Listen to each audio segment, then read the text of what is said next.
李伟老师，现在中国最强的统战又来了，你看到这画面。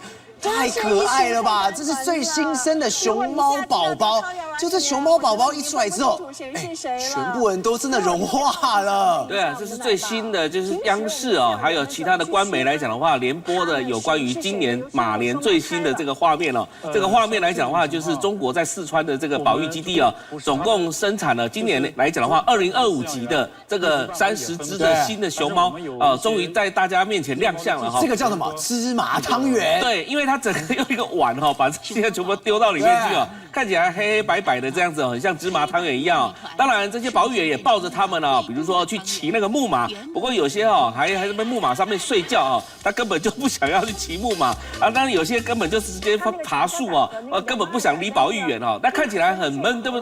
很萌，对不对？对，很可爱，对不对？那但是呢，这个熊猫来讲的话，其实哦有很多国家现在已经对这个中国的熊猫外交来讲的话，开始产生一些这个幻想的破灭哦。真的假的？那你知道为什么呢？比如说，因为日本来讲的话，你知道日本的最后一批这个所谓的熊猫送回到中国来讲的话，就是在日本的这个上野动物园嘛。但是你知道中国他自己就自嗨哦，你知道那个环球网自己就讲说啊，不行哦，你那个日本如果没有熊猫的话，你上野动物园的这个门票也好，这观光人数也好，就会直直的下降。他说什么？你会有大猫熊失落症。对，大猫熊失落症。他说哦，因为你这个当年来讲的话，有很多的200多万的这个游客来讲哈，可能顿时间可能会砍半，或者是说剩下没多少人哦。那这大家都冲着看熊猫跑到上野动物园的哦。那所以呢，你日本的经济会不好，你日本的什么东西都不好，所以什么东西都扯到跟熊猫是有关系的。他还说，除了有失落症之外，他必须以10年为单位思考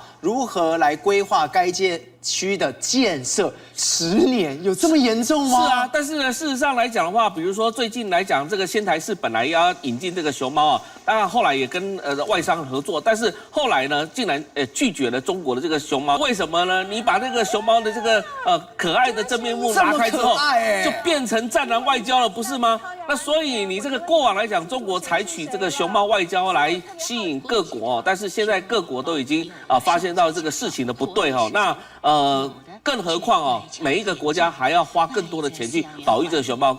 熊猫你不要小看它哦，它吃的竹子都还要从四川运过去哦。对。所以其实吃好喝好，对，吃好喝好住好，但是呢，反而会危害你的国家安全哦。所以现在来讲的话，即便中国现在央视这个官媒都已经把这个可爱的这个影片释放出来，但是其实已经没有办法吸引其他国家的注意了。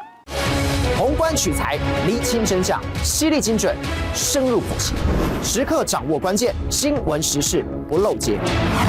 老时段，新气象，我是钟浩和，关键时刻2.0全新出击。